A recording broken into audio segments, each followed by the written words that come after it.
കാണിക്കും. Hello, welcome to my YouTube channel. ഞാനൊരു ഇഡലി പാത്രം വാങ്ങിച്ചു. അപ്പോൾ അതിൻ്റെ ഒരു ഇത് കാണിക്കാൻ വേണ്ടിയിട്ടാണ്. കാരണം എൻ്റെ ഇഡലി പാത്രം ചെയ്തായിപ്പോയി. അപ്പോൾ പിന്നെ ഇപ്പോൾ വാങ്ങിച്ചത് ആമസോണിൽ നിന്ന് വാങ്ങിച്ചതാണ്. അപ്പോൾ അത് നമുക്കൊന്ന് ഓപ്പൺ ചെയ്ത് നോക്കാമേ. സാധാ ഇഡലി പാത്രമാണ്, പ്രത്യേകിച്ചൊന്നുമില്ല. എന്നാലും ആമസോൺ വഴി വാങ്ങിച്ചതാണ്. സാധാരണ കടയിൽ നിന്ന് വാങ്ങിക്കാറുള്ളത്.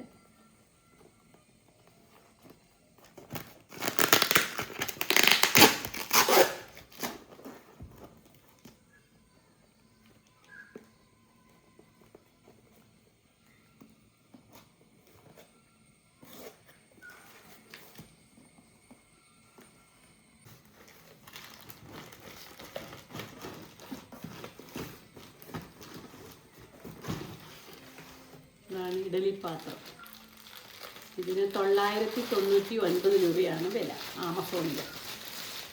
ഞാൻ വെളിയിൽ വില വാങ്ങിക്കാൻ നോക്കിയപ്പോൾ 1500 മേളിൽ പറഞ്ഞു. അപ്പം പിന്നെ നോക്കി ഏതായാലും ഇങ്ങനെ വാങ്ങിക്കാൻ നോക്കിയതാണ്.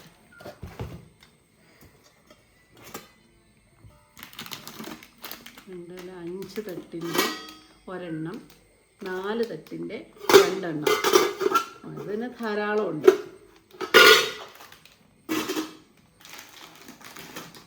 ഇനി നമുക്ക് ഇതിനകത്തുനിന്ന് ഇഡലിയായിരുന്നു. അപ്പോൾ അത് കാരണം ഇത് ചെയ്ത് നോക്കാമെന്ന് വിചാരിച്ചു. അപ്പോൾ ഇന്ന് നമുക്ക് ഇതിനകത്ത് ഇഡലി ഉണ്ടാക്കി കഴിക്കാം. അപ്പോൾ അതിനി കാണാമേ. ഇഡലി പാത്രത്തിൽ നമ്മൾ വെള്ളമൊക്കെ ഒഴിച്ചു. ഇനി അത് തിളപ്പിക്കട്ടെ. തിളച്ചിട്ട് നമുക്ക് ഇഡലി മാവ് കോരി ഒഴിക്കുന്നു. ഇതാണ് ഇഡലി മാവ്. നമുക്ക് കോരി ഒഴിക്കാം. ഞാൻ ജസ്റ്റ് എണ്ണയൊന്ന് തൂത്തിട്ടാട്ടോ ഒഴിക്കണം. കാരണം നമുക്ക് എടുക്കാൻ എളുപ്പമുണ്ട്. എണ്ണയൊന്ന് തൂത്തിട്ട് എപ്പോഴും ചെയ്യുന്നത്. ഈ ഫുൾ തട്ട് ഞങ്ങൾക്ക് ആവശ്യമില്ല. ഞങ്ങൾ 2 പേരല്ലേ ഉള്ളൂ. അപ്പോൾ അത് കാരണം 2 തട്ട് മാത്രമേ ഉപയോഗിക്കുന്നുള്ളൂ. ഫുൾ തട്ടിൻ്റെ ആവശ്യമില്ല. അപ്പോൾ 2 തട്ടിൽ നമുക്ക് കോരി ഒഴിക്കാം.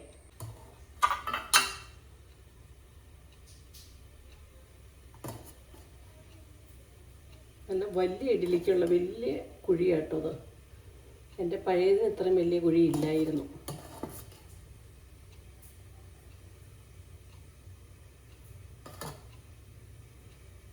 ഇത്രയുണ്ട്, വലുതാണ്. വെള്ളം ശരിക്കും തിളച്ചു. അപ്പോൾ ഇനി ഇതിനകത്തേക്ക് വയ്ക്കാം. ഇനി ഒരു തട്ടോടെയുണ്ട്. അടുത്ത തട്ടും കൂടെയും വെച്ച് ഓക്കെ നമുക്ക് അടച്ചു വയ്ക്കാം. ഇനി നമുക്ക് വെന്തിട്ട് നോക്കാം. എല്ലാം വെന്തു. നമുക്കിനി ഇത് തുറന്ന് നോക്കാം. Ready, idli ready.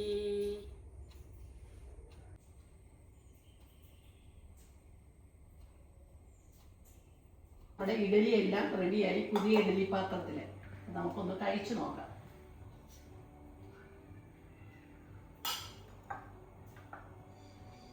എനിക്ക് ഇഡലിക്ക് സാമ്പാറും ചമ്മന്തിയാണ് എൻ്റെ ഇഷ്ടം.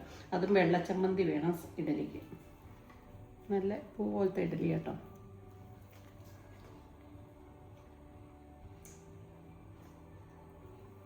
നല്ല സോഫ്റ്റ്. പുതിയ പാത്രം അങ്ങനെ ഉദ്ഘാടനം ചെയ്തു. ഓക്കേ.